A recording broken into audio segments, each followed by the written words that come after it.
ফাঁসি কাস্টে ঝুলতে হবে। এই যে সংবিধান দেখেন, বাংলাদেশের সংবিধান আমি নিয়ে আসছি আপনাদের জন্য।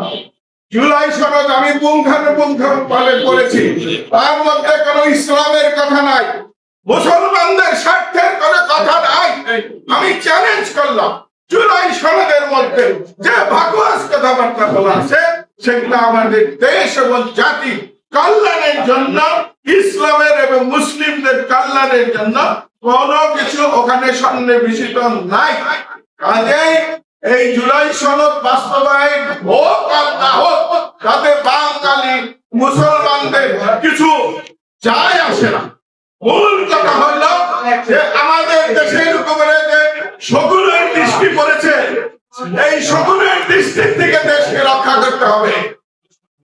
দুইটা শকুন এখানে আমাদের আকাশে ঘুরেছে। একটা শকুন হলো মার্কিন সাম্রাজ্যবাদ, আর একটা হলো ভারতীয় আধিপত্যবাদ।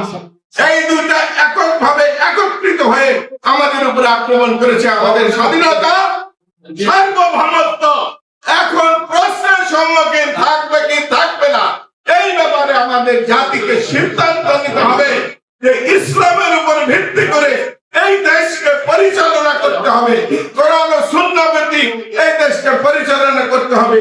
আমার বিভিন্ন বক্তা এখানে বলে গেছেন, অধিকাংশ বক্তাই বলেছেন যে ইসলামের উপরে যদি দেশ পরিচালিত না হয়, মদিনা সনদের উপরে দেশ যদি পরিচালিত না হয়, তাহলে এই জুলাই সনদ বাস্তবায়ন করে কোনো লাভ হবে না, এই সরকার পরিবর্তনে লাভ হবে না।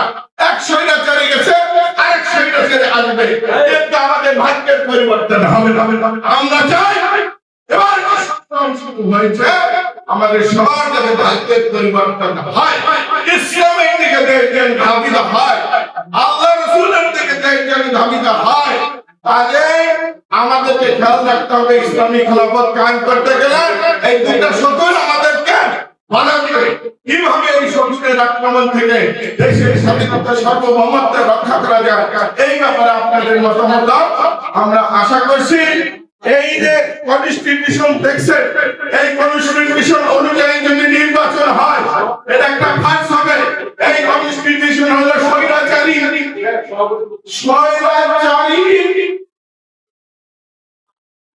স্বৈরাচারীর কনস্টিটিউশন। এটা মুসলমানের কনস্টিটিউশন না, এদেশের কনস্টিটিউশন। এই কনস্টিটিউশন 2011 সালে শেখ হাসিনা এককভাবে সংশোধন করেছেন।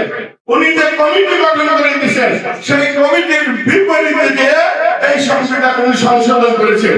এর মধ্যে অনিসলামিক ধারা ঢোকানো হয়েছে, আল্লাহ রাসূলের উপর বিশ্বাস এটা উঠে দেওয়া হয়েছে, কোরআন ও সুন্নাহ মাফিক দেশ পরিচালিত হবে এটা উঠে দেওয়া হয়েছে, এবং জনগণের ক্ষমতার উৎস এইটা স্থাপন করা হয়েছে, সমাজতন্ত্র স্থাপন করা হয়েছে, ধর্ম নিরপেক্ষতা স্থাপন করা, অর্থাৎ মুসলমানদের বিশ্বাসের বিপরীতে এই সংবিধান রচিত হয়েছে।